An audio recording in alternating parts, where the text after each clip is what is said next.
Baik pemirsa, terima kasih Anda masih bersama kami di Taman Surga, tamannya orang-orang berilmu. Kita bicara lebih jauh tentang hidup dan mati ya. Tadi Pak Kores menjelaskan tentang periode-periode kehidupan. Iya.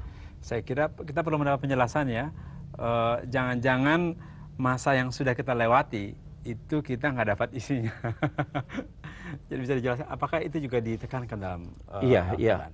Al-Quran ada menekankan itu tentang perkembangan hidup manusia di dunia ini.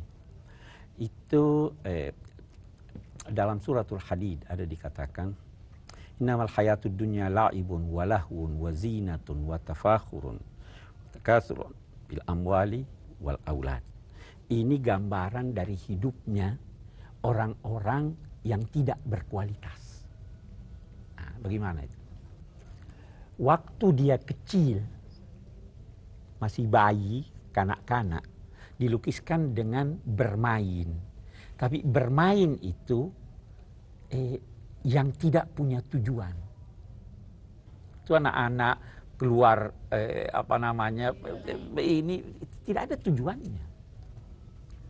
Kalau dia sudah menanjak remaja, itu lahwun.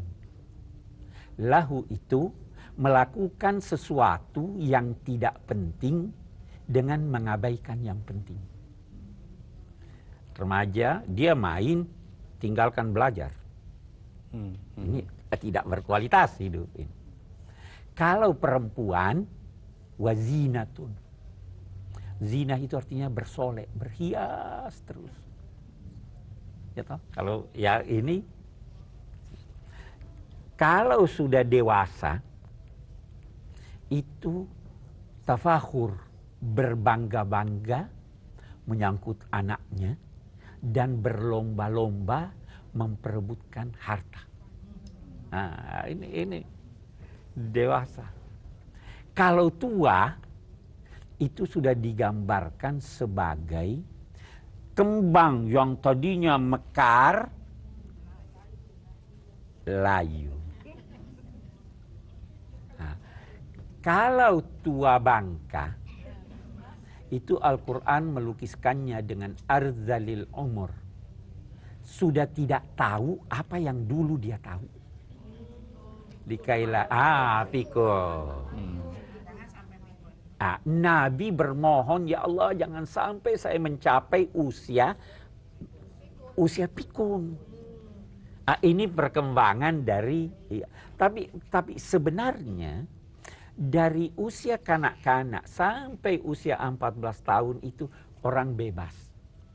Di sini peranannya orang tua. Mengisi anaknya. Mulai 15 sampai 30 sampai 25 itu masa tanggung jawab pertama. Di sini sudah harus nampak tanda-tanda bahwa dia bakal berhasil. Dewasa sampai 55 tahun. Orang yang tidak berprestasi sampai umur 55 tahun sudah tidak mungkin akan berprestasi. Nah, jadi mengisi itu kan.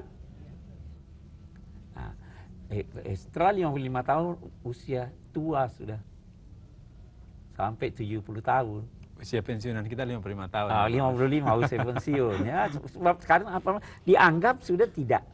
Ini ya, dia tinggal mengembangkan lebih banyak, dia punya sisi-sisi kerohaniannya, karena fisik juga sudah mulai menurun. Ya. Nah, kalau itu tadi yang 70 yang diceritakan Muhsin itu tadi, saya kira ya kan, itu jadi diisi itu. Setiap bagian dari usia ini diisi untuk memberikan kualitas hidup dalam kehidupan dunia supaya hidup lagi nanti di sana. Saya kira demikian. Baik, saya kasih kesempatan Pak Debbie untuk bertanya, silakan. Apakah orang yang berusia lanjut, takwa serta soleh kepada Allah Subhanahu Wa Taala itu kata-katanya tajam dan doanya makbul? Orang yang berusia lanjut, takwa. Allah menjanjikan siapapun yang berdoa dengan tulus, tua atau muda, Allah mengabulkan doanya. Jadi nanti kan nanti Mohsen bilang saya masih muda, apa tidak dikabulkan doa. Nah, begitu juga sebaliknya.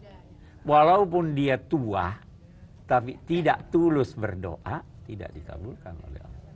Jadi persoalannya bukan persoalan usia, Bu ya.